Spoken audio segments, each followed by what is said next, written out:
বলতেছিলাম বাংলাদেশে কোন বিভাগের মেয়েরা বেশি সুন্দর হয়? কেন ঢাকার মেয়েরা সবচেয়ে বেশি সুন্দর হয়? কেন ভাই অন্য বিভাগের মেয়েরা কি সুন্দর না? ঢাকা বিভাগের মেয়েরা অনেক মডার্ন হয়, মডার্ন। ঢাকা বিভাগের মেয়েরা কিন্তু ধুলাও বেশি খায়। কি কোন ভাই, ধুলা কি খাওয়ার জিনিস নাকি? আপনাকে চিটাগাং বিভাগে মনে হয় ধুলা নাই? চিটাগাং বিভাগের মেয়েরা অনেক স্টাইলিশ। আরে ভাই আপনারা ঝগড়া কেন করতেছেন? ভাই বরিশালের মেয়েরা কিন্তু অনেক সুন্দর ভাই। ভাই তাহলে বরিশালের মেয়ের ভিতরে কেমন গুণ আছে? বরিশালের মেয়েরা গুণে মানে রূপবতী।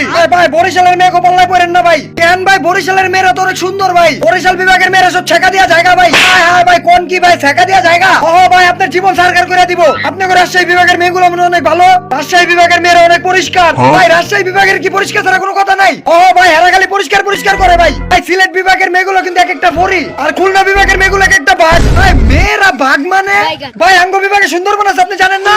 ও ভাই এটা তো জানি, এখন মেয়েগুলোকে বাঘের কি সম্পর্ক? আঙ্গ বিভাগের মেয়েগুলো এক একটা বাঘিনী। সিলেটি মেয়েরা চা বাগানের মালিক হয়।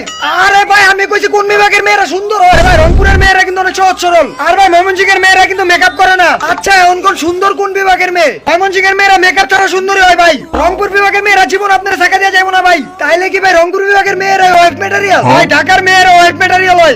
এর লিগাই তো দামি দামি মেকআপ কিনা পুরুষকে টাকা নষ্ট করে। হ্যাঁ ভাই তাহলে তো ঢাকার মেয়েরা ওয়াইফ ম্যাটেরিয়াল হয় না। ঢাকার মেয়েগুলো পুরোপুরি ওয়াইফ ম্যাটেরিয়াল। চিটাগাং এর মেয়েগুলো কি পুরুষের টাকা নষ্ট করে না? চিটাগাং এর মেয়েরা আরো বেশি নষ্ট করে ভাই। ভাই ওয়াইফ ম্যাটেরিয়াল